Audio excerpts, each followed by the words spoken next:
So this is going to be yet another attempt to explain the difference between pixels and a continuity. Now I do this because I noticed that my previous video had a couple of dislikes. Now there's no problem with that, people can certainly disagree, but I would just like to know why exactly there is disagreement. And not too many people left a comment behind so far, so I don't really know why. Maybe I didn't explain it well, maybe because of the fact that most of my subscribers are only interested in anti-natalism videos. I tend to notice that these kinds of videos of mine don't get too much attention, but you see, the reason why I'm also making these videos about understanding the fabric of reality is only to point out how anti-natalism and the nature of reality actually are related. What they have in common is death, or the pursuit of non-existence, the pursuit of neutrality, as you will see in my next videos, or in this video. So in this video I'm going to try to re-explain my previous video in a better way. So let's start. So here, as an example, we have 4 bouncing balls, as you can see. Each ball is moving up and down with different frame rates. The first ball is moving at 15 frames per second. The second ball is moving at 30 frames per second. The third ball at 60 frames per second. And the fourth ball at 120 frames per second. Now, of course, the ball which moves at 120 frames per second seems to move a lot more fluently than the ball at 15 frames per second. When the ball moves at 15 frames per second, that means that we have 15 individual frozen pictures of the ball which are displayed consecutively in 1 second. So the important thing to understand here is that each frame itself is a frozen image in time, like a picture.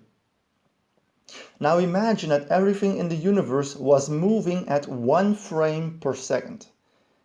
As an example, I'm going to use this video again of a video game in which everything moves at 1 frame per second.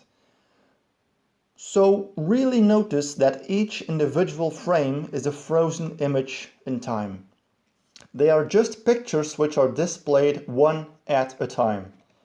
Okay, so now if each picture or frame or pixel represents 1 second, then this means that in this reality there exists no time in between 2 seconds. There exists no time in between 2 frames. So you can't subdivide a second in this example.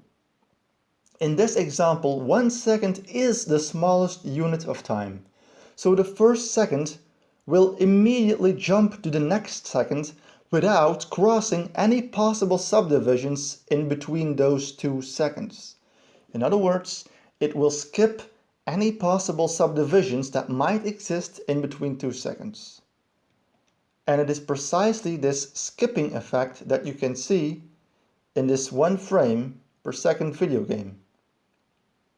Now just notice how each individual frozen picture suddenly pops into existence, and how each previous picture suddenly vanishes out of existence.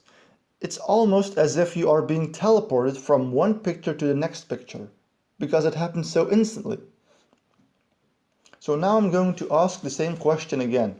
Does everything in reality move at a certain amount of frames per second, or does it contain an infinite amount of frames per second? Now, what would it be like to move at an infinite amount of frames per second? Well, there won't be any separate individual frames anymore, and here is why. In this picture, you can see what happens when you keep subdividing one individual pixel all the way to infinity. So in this case, each individual pixel contains a white continuous empty space, and each pixel is separated by a simple black line. Now, the more denser it becomes with pixels, the more it gets filled with blackness because of the smaller and smaller separations. So the lines which separates each pixel will gradually start to approach each other, and the white spaces will become smaller and smaller. And at infinity, every single black line will be so infinitely close right next to each other, they will actually form a continuity of pure separateness. What will be left is a continuity of pure blackness. And all the individual pixels or white spaces will be gone. Every single pixel is now cancelled. I mean, it's cancelled out because of the endless separation that results into nothing but separation itself. Now, of course, this is only possible when the black lines have a certain thickness. But in reality, there are no special lines which separates every object from each other. It is really important to understand what separation means, because it is the act of being able to separate two different things from each other that gives rise to the perception of reality.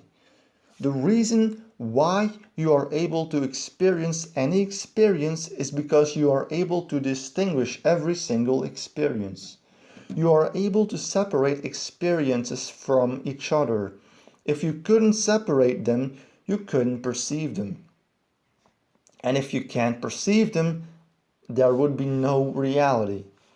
You have to be able to separate your house from every other house. Otherwise, you wouldn't be able to find your house. You have to be able to separate or to distinguish your car key from your house key. Otherwise, you would never know which is which. So in order to know anything about reality, you have to be able to distinguish different things from each other. The only question is, to what extent are we able to separate reality into smaller and smaller things? So let's look at the following two pixels. We have a red pixel and we have a yellow pixel. It's really simple to distinguish or to separate red from yellow because they are so different. There exists a contrast between the two, and that's why we are able to perceive two different colors. But where exactly does the red pixel end and the yellow pixel begin? Where exactly does the redness start to transform into yellowness? This is important to mark the exact separation between red and yellow. So to know this, we start to look closer into the area where the redness and the yellowness are touching each other, which is somewhere in the middle, because in that area the redness transforms into yellowness, and so that's where the separation takes place. So we zoom in and we zoom in, but well, now of course here we are talking about two pixels in a computer program, but try to imagine that these pixels are actually physical objects in reality which are made out of matter which are made out of matter. Because eventually our goal is to see what reality essentially is. So as we are able to zoom in on this area that makes us able to distinguish red from yellow, we will eventually stumble on the atomic level and then on the subatomic level, etc. And we know that on the subatomic level, it's very difficult to separate two solid particles from each other. On this level, particles don't contain a solid boundary anymore. What we also know about individual atoms or even molecules is that they lose the features of the bigger object that they are part of. For example, if you separate one atom from a water droplet, of course, the atom won't contain the features of the water droplet as a whole. The atom won't look as a water droplet. The atom won't feel wet. The atom won't possess the degree of fluidity like the water within the droplet. Or another example, if you separate one atom from a droplet of red paint, that atom won't possess the color red. The atom itself does not look red at all. It only looks red when trillions and trillions of atoms are combined to make up the droplet of red paint. So the deeper we look into subatomic particles, the more features that will start to vanish. It becomes difficult to measure specific variables such as speed, location, momentum, etc. The Heisenberg uncertainty principle tells us that the more we know about one specific variable, the less we know about another variable. Now, what we also know is that if we slam two subatomic particles against each other in a particle accelerator, so that, for example, they crumble down into even smaller particles such as quarks, these quarks will almost instantly reunite themselves back together to form their original bigger particle. So these quarks, once they crumble apart, will only be separated for an insanely small amount of time, after which they fuse back together into a bigger particle. And also, we need tons and tons of energy to separate these particles into smaller particles. So the more we try to unravel the fabric of reality, the more energy we would need, and the smaller amounts of time that these fundamental particles can exist. Eventually, if we actually could slam two particles against each other with infinite force, then the most fundamental particles that would come out of that bang would only exist for an infinitesimally small amount of time, after which they would instantly bind together with each other, forming more complex particles. And I think that it's impossible to develop a measurement instrument that can detect a particle that can only exist for an infinitely small amount of time. Now, what does this all mean? Well, I believe that it is utterly impossible to separate the ultimate foundation of reality into fundamental observable units or particles or packages of energy or whatever. As we are able to slice particles in half, it becomes absolutely impossible to slice the foundation of reality in half. You see, we have to separate something in order to perceive it, in order to measure it, in order to study it, and in order to understand it. So if the ultimate foundation of reality does not allow itself to be separated into measurable units, then we will never be able to perceive it, never be able to measure it, never be able to study it, and never be able to understand it. And if that's the case, so be it. Then the nature of reality becomes fundamentally unknowable. So anyway, to come back to the initial question, where precisely is red being separated from yellow? Well, if we zoom in forever into the area of separation, we will eventually stumble upon an area which cannot be separated any further, and so that area will become undetectable for any instrument whatsoever. Now, before I end this video, I want to discuss one final implication of this incapability to separate this area. So, in this area, you can't separate anything, as I have explained. You would need infinite force, and even then, the particles that would come out of that infinite force would probably instantly smack back together, maybe faster than light, I don't know. But if it is true that the absolute foundation of reality is fundamentally inseparable, then it would be a continuity or a continuum in which nothing can be separated. And I have explained the properties of a continuity in my previous video.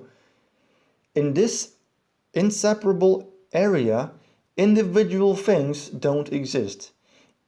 If you could find an individual thing, then it would be separated.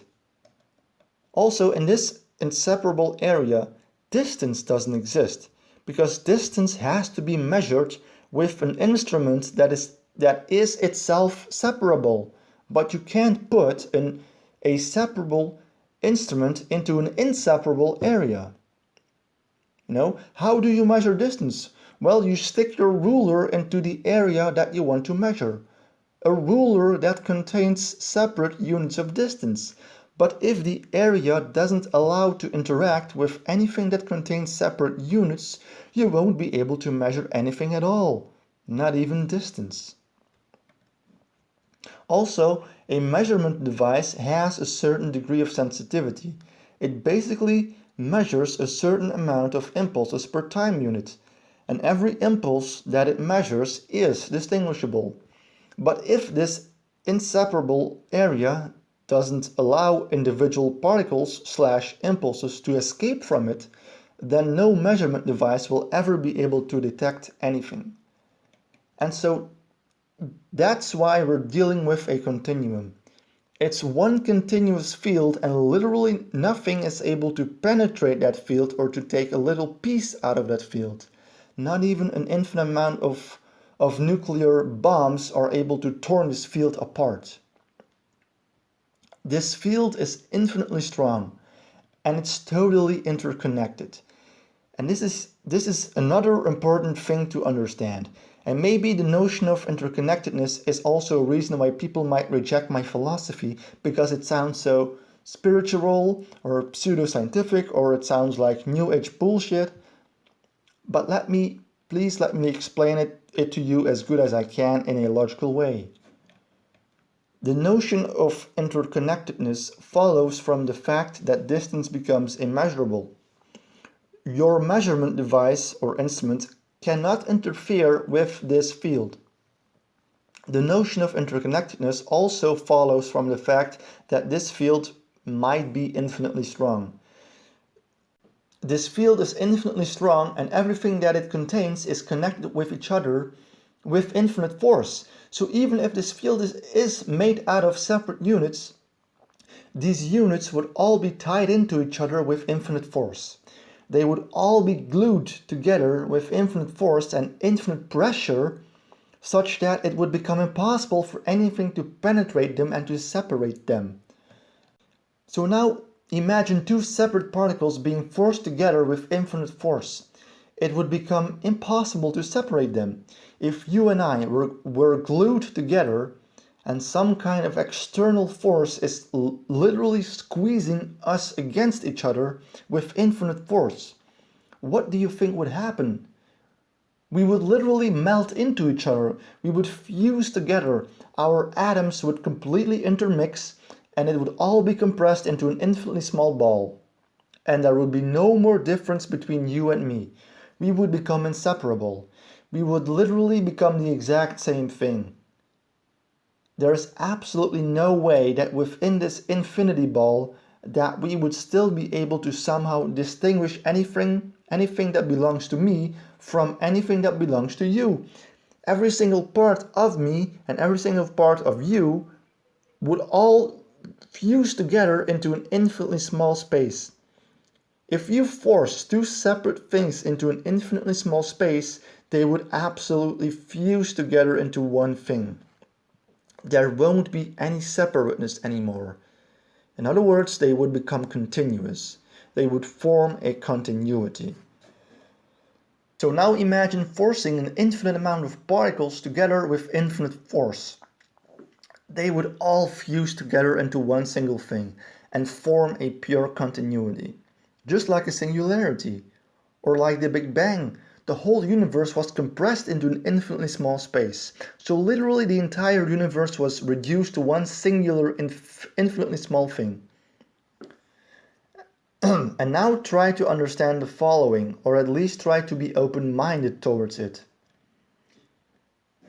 Imagine traveling to the moon and you pick up a rock and you zoom in on that rock all the way down until you hit rock bottom, where it becomes impossible to slice the foundation of reality into separate subunits.